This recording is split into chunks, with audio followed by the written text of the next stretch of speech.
Nkwanirizaako gwe munnange akyajekomiddeko ensi Buganda anti munnange ensi Buganda kuno okwe kwaffe ekabanda musoke owennabalanga akala amatendo nze nkubuuzaako nateera olunaku olwaleero munnange nga tukyali mu katabo kaffe Mbayiwa akawandiikibwa omukulu Walabye eki Magoba era ng'olunaku olwaleero tutuuse ku mutwe gwaffe okugamba nti Byamusobera.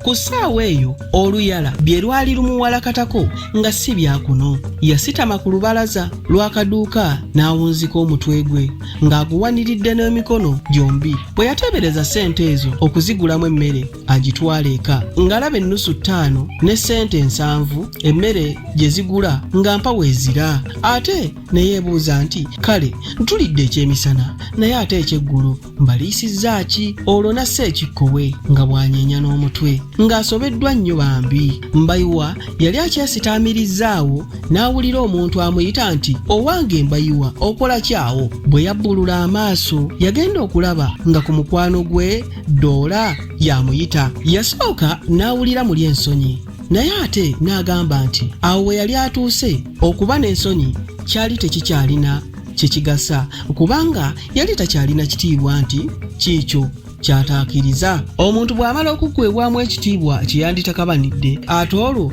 aba asigadde nga ki wazira okubanga ekisasiro obusasiro ekitagasa buli ajja akikozesa kyayagala ono akisangulizaako ebisooto akyera wuuyo n'akyokya tabulawo kyeyava atandika okuttotolera Doola okubonaabona kwe kwonna. Mbayiwa bwe yasirisa bye yali asensulira munne Doola bwe yamubuuza nti gundi ggwe oli wa mmizi nko Mbayiwa nti ndi wa mmizi nnyo. Mbayiwa bwe yamala okuwa Doola obweyamu obwo ono n'amugamba nti ngoberera kuba kati obwavu otuuse okubwogerako obwogezi nga bwe bwakulumako ennyo. Mbayiwa kwe kumubuuza nti ontwala weeyo teyamunyega. Baatambula mu kungujjo bwe baatuuka mu kikuubo awaziivu wakati w'agazimbe 2 yalabiraawo n'agasajja 5 ageenywera amazzi ne gecca gaali gatudde nga gali mu kugabana ssente.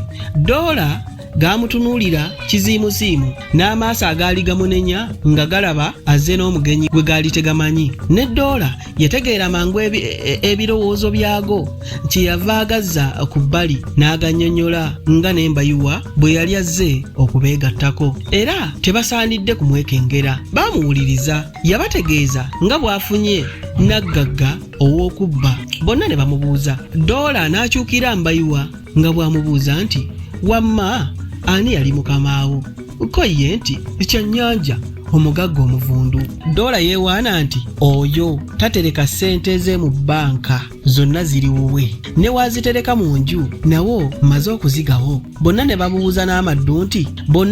babuuza n'amaddu nga bakungiriza nti ii gundi oli kizuuzi ko ye nti anti nze Doola munzannyisa. Yabategeeza nga bwe yakwenyakwenya omusajja akola mu maka ga Kyannyanja n'amupokeranga ssente n'ebirungi ebirala okumala emyezi 3. Yasaba omusajja oyo atandike okusekeeterera mpola mpola olukomera olwetoolodde enju ya Kyannyanja awo bafune we bayita. Yawunzika agamba nti enkya ya leero namusuubizza eky'amaanyi era n'antegeeza nti byonna biri tayali. Bonna baakyamuka nnyo. Wano Doola bwe yabuuliza Mbayiwa nti walyosse ku muntu, Mbayiwa yaddamu nga taliimu ntengereze nti nedda naye kati essali entuuseeko nnyinza okukola kyonna ky'oyagala. N'annyonnyola nti omanyi omuntu bw'ogenda okumufumbiikiriza n'omuzingiza mu nsonda okutuusa lw'alaba nga bimusobedde takyalina waddukira ate muli ng'awulira akyetaaga obulamu n'eddembe gwe amufumbiikirizza akyayinza okukugwira obugwizi n'akukavvula ng'empisi oba n'akutaagula bugo yadde n'akugwa mu bulago n'akutugumbula kubanga mu kaseera ako aba amanyidde ddala nti asigazza 2 obulamu n'eddembe oba kufa n'asaanawo. Kaakati nange omusajja oyo nga bwantuusizza wano neetegesse okwevaamu ku ye oba ku nze, tulabe anaalama oba ekiso mukimpe ne ku ssaawa eno ŋŋenderewo. Bo ne bamuwooyawooya nti lindako ekiro. Baasalawo basisinkane ku 7 ogw'ekiro. Mbayiwa yagenda okuva mu lukiiko olwo yenna ng'ataamye bugo, yeewera nti ekyannyanja yantuusizza wano, nange kankimukole. Yadde eka ne kiro za kawunga 2 yasanga amaaso bagatadde mu kkubo. Namusisi teyalwa ng'akologa waawo ku kuugi omutalina sukaali. Bonna bwe baamala okuwuutako kwe kuddamu nno ku ndasi. Mbayiwa bwe yamala okuwuuta obubwe yagenda bugenzi ku kitanda n'asirika becce. Namusisi yeeraliikirira nnyo anti yakandanga kumwekubako ye ng'amwesammulako bwesammuzi n'ebboggo nti nvaako. Mu kiseera ekyo Mbayiwa yali takyalina muntu n'omu gw'ayinza kweyabiza kabeere Namusisi.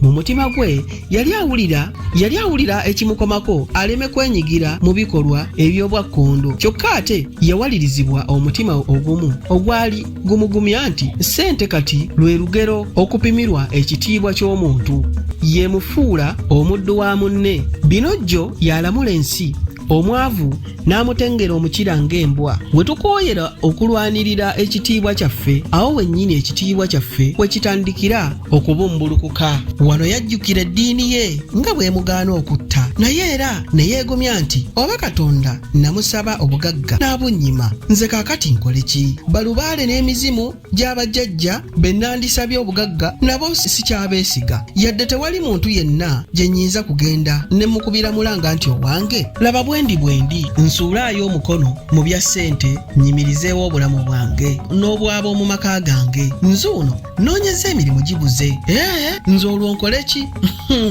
Bw'atyo n'afuna obumalirivu mu mutima gwe. Essaawa zaali ziweze 5:15 ez'ekiro. Mbayiwa n'asituka n'ayambala. Namusisi eyalabira awo obulabizi nga munne ayambala bwe yagezaako okumubuuza gy'alaga, Mbayiwa yeejuumuula bwejuumuuzi nti gakulemye gwe kwebaka. Yafuluma ebweru. Namusisi yakwatibwa nnyo ensisi, naye n'afuluma ng'alowooza nti munne aguddemu akazoole olw'ebirowoozo ebingi. Mbayiwa bwe yatunulako emabega n'alaba Namusisi ng'amulondoola, n'amuboggolera nti ddayo mangu mu nnyumba ggwe mukazi wattu bambi, naye n'addayo mu nju, kyokka ng'atidde nnyo. Ono olwayingira mu nju n'azuukusa bato ba Mbayiwa bonna n'abategeeza nti mukulu wammwe afulumye naye sitegedde gy'alaze. Bonna ne batuula awo mu nzikiza kubanga akataala kaali kaweddemu amafuta. Mbayiwa bwe yafuluma yakwata eridda mu nfo ey'ensisinkano endagaane mwe yaleka Doola n'agasajja ge aganyazi. Yasanga baagumbye dda era ne bamuvunaanamu nga bwe bamujerega nti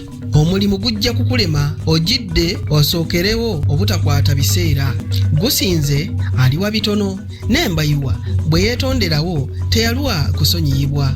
Olwo bassempappe ne byolera. Munnange bwe baatuuka ku nnyumba ya Kyannyanja, Doola n'abalaga omuwaatwa. Omupakasi bwe yali akubye mu lukomera, bonna ne bayingira. Bwe baamagamaga awo ne balaba oguyinja ne bagussa mu kkutiya gye bajja nayo. Agasajja 4 ne gagukulubbeesa ku kkutiya yaago nga goolekedde ennyumba. Doola n'akwasa Mbayiwa ekiso ekyogi nga wembe. Mbayiwa olwakikwatako ne yeesisiwala n'abanga aterebuka nti taasobole byakusala muntu. Eriiso lya Doola eryogi teryalema kukenga ntengero yali eguddemu Mbayiwa, anti amatawaaza g'ebweru gaali geememula bulala. Bwe baatuuka ku luggi lw'emiryango, Doola n'afalaasira basajja be mu kaama akatawulirwa na mmese nti mujjukire nti bulijjo oluggi oluba okugwa bwe ruti munda nga mugenda nalwo bulembwe, ate oluyingira munda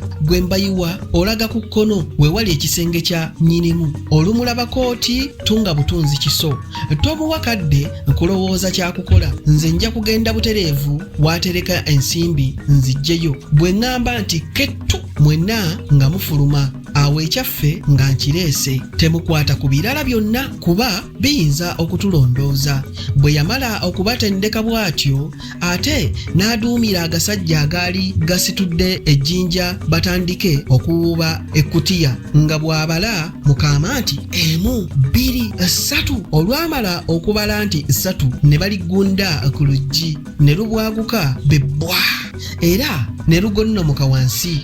Oluggi olwagwa nabo ne balugenderako kannagguluba ne basaasaana mu nju munda. Naye bonna ekyabeewuunyisa kyali kimu. Oluggi bwe lwewuttula wansi mu nju temwali atakiza nduulu yadde okukoowoola, naye beekanga bwekanzi nga bawulira ebyasi by'emmundu nga byesooza. Mbayiwa olwawulira omwasi gw'emmundu ekiso kye yali akangabadde nakyo teyamanya gye yakisuula. Yamala gaduma atyo kapaalo n'afuluma naye nga tamanyi na gy'alaga.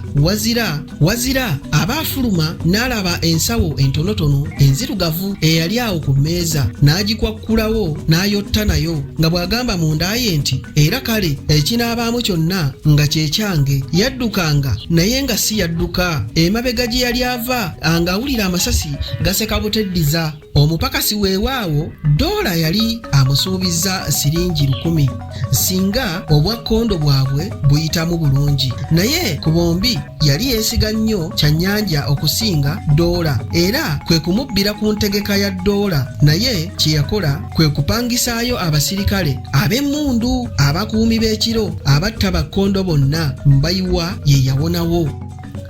Ebyo nno siibisuseeko wano Kabanda Musoke kankwate eryandeese nzire Nabalanga Bukoba Kyaggwe tuddingana ate mu kitundu ekinaddako ng'ate nkuwa ebirala. Ayi Katonda kuuma Namulondo.